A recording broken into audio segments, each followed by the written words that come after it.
Hello, movie lovers. This Does It Hold Up? Oscar Redux, where I travel back in time, well, sort of travel back in time, to revisit Oscars from the past to decide if they made the right decision with some of the biggest awards of the night. This is a series we've been doing for a couple of weeks, and right now we are traveling back to 2010 to talk about the movies that came out from 2009, because, it's weird like that. With me, as always, is Emily, the disembodied voice. Say hello, Emily. Hello. And we are going to start with I don't know what. It's going to be a surprise for you. It's a surprise for me. It's whatever order she wants to go in. So let's go ahead and get started. Emily, what is our first category? Actor in a leading role. The nominees this year were Jeff Bridges, Crazy Heart, George Clooney, Up in the Air, Colin Firth, A Single Man, Morgan Freeman, Invictus, and Jeremy Renner, The Hurt Locker. The winner, Jeff Bridges, Crazy Heart. This is not a strong category this year.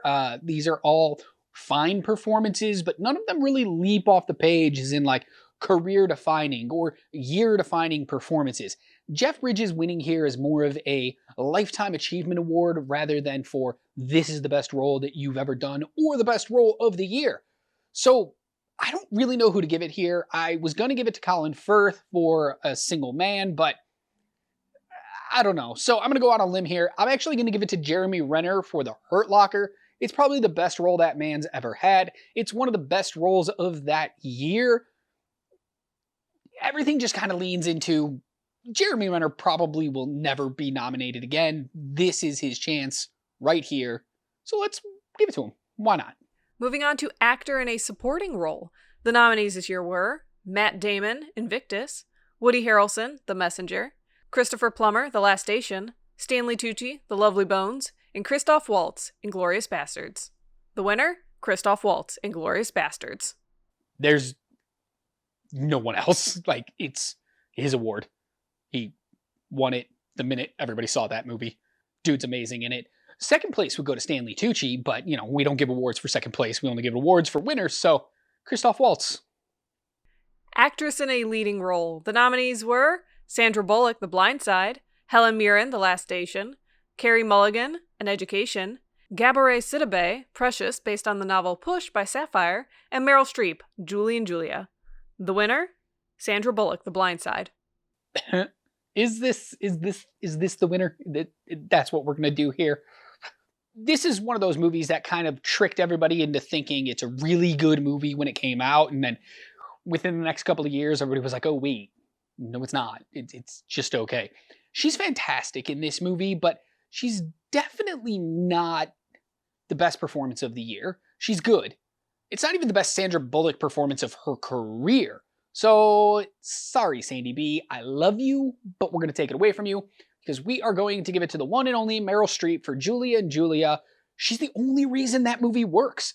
In fact, I don't care anything about Julie in this movie. Amy Adams can go away. Just make the Julia Child movie and have Meryl Streep play that character. She's that damn good. The movie only works because she's in it. So let's give her the award for it. Moving on to actress in a supporting role. The nominees were Penelope Cruz, 9, Vera Farmiga, Up in the Air, Maggie Gyllenhaal, Crazy Heart, Anna Kendrick, Up in the Air, and Monique, Precious, based on the novel Push by Sapphire. The winner, Monique. You remember like a couple minutes ago when I said The Blind Side fooled everybody into thinking it was a really good movie? You could say the same thing here. Precious, Push, whatever by Sapphire. It's not good. It's interesting. There are okay performances in it, but it's nowhere near as good as everybody believed it was the second it came out. In fact, looking back, I'm pretty sure a lot of you would make this same change that I'm about to make. Maybe. I think you'd give it to somebody else. Maybe not the same person I'm about to give it to, because I'm going to give it to Anna Kendrick for Up in the Air. I think this is an underrated movie that not a lot of people went and saw, but performances across the board in this movie are just phenomenal. But Anna Kendrick steals every single scene she's in. She's just one of those actresses that draws you in whenever she's on the big screen. And because of that, you focus on her, which makes her have to be even better. And in this movie, she 100% is. So she probably should have won. Writing adapted. The nominees were District 9, An Education, In the Loop, Precious, based on the novel Push by Sapphire, and Up in the Air. The winner? Precious. Ooh, no. Just no, no, no, no. If I could say no in multiple languages, I would say no in multiple languages right now, because just no. There's only one movie up here that deserves it. It's District 9. It's incredibly well written. This script is fantastic and original, and it just feels fresh but poignant. It makes so many great messages about the current state of things. And oh, I cannot speak highly enough about this movie, and yet it didn't win. Like, Academy, what the were you thinking here? Just District 9. If you haven't seen it, go watch it. It's incredible. District 9. Writing Original, the nominees were The Hurt Locker, Inglourious Bastards, The Messenger, A Serious Man, and Up. The winner? The Hurt Locker. Woosah. Woosah. We gotta bring this down here. Are you kidding me? Inglourious Bastards is in this list, and you didn't give it the award? Inglourious Bastards, by far and away, the best script original the entire year. It might be the best script, period, of the entire year. It's that good, and everybody knows it. I don't know why it didn't win. They don't like Quentin Tarantino anymore. Stupid. Inglourious Bastards should have won, and it's a shame that it didn't. Moving on to Best Animated Picture. The nominees were Coraline, Fantastic Mr. Fox, The Princess and the Frog, The Secret of Kells, and Up. The winner? Up. Is Up a good movie? No, it's not. Let's not kid ourselves. It has a great first 15 minutes, and I'm pretty sure that first 15 minutes is what won this award. But everything after that is just standard fare. So I'm definitely taking the award away here. It's kind of a toss-up for which one I want to give it to. I'm leaning towards The Secret of Kells, but I'm gonna give it to Coraline. I think Coraline is a really interesting movie, a really great story, some great animation, and it definitely stands far and away above all the other movies in this category, except for The Secret of Kells. So you could convince me to go that way, but for my sake, I'm giving it to Coraline. Best Directing. The nominees were James Cameron for Avatar, Catherine Bigelow, The Hurt Locker, Quentin Tarantino, Inglourious Bastards, Lee Daniels for Precious, based on the novel Push by Sapphire, and Jason Reitman, Up in the Air. The winner? Catherine Bigelow, The Hurt Locker. Why? I get it. Like, she made a great movie. And this will be the only time I ever praise Avatar. But it was new, it was original, it was directed gloriously. Holy you created a brand new way of basically filmmaking in this instance, and James Cameron built it from the ground up. This was his baby, and he had to oversee every aspect of it. That's what directors do.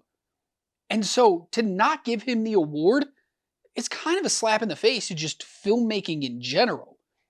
So Catherine Bigelow, good. James Cameron, great. Why didn't we do this? So it's James Cameron all the way. It's the last good thing I'll say about Avatar. And our final award of the evening is Best Picture, which now has 10 nominees. And the nominees were Avatar, The Blind Side, District 9, An Education, The Hurt Locker, Inglourious Bastards, Precious, based on the novel Push by Sapphire, A Serious Man, Up, and Up in the Air. The winner? The Hurt Locker. No, the answer is no. It's not The Hurt Locker. Great movie, but it's really held together by like a few great performances, and everything else is just so-so. But the one movie that stands head and tails above all the other ones in this category, Inglourious Bastards. The movie is phenomenal from start to finish. It's got great performances across the board, some great directing, a beautiful score, a great script, which I already gave it the award for. The fact that the Academy kind of skirted both Avatar and Inglourious Bastards for The Hurt Locker, I don't know what the hell they were thinking this year, but they f***ed up big time. because they just were wrong on every level here. It's Inglourious Bastards. It was the best picture of the year. It's the picture that also has stood the test of time the most. I understand people still are like, Avatar new movies are coming out and they're still making a bunch of money, but let's all be honest here. Avatar, probably not that great looking back on it. So we're going to go with Quentin Tarantino for Inglourious Bastards. He's getting all the awards. Just give it to him and let's move on.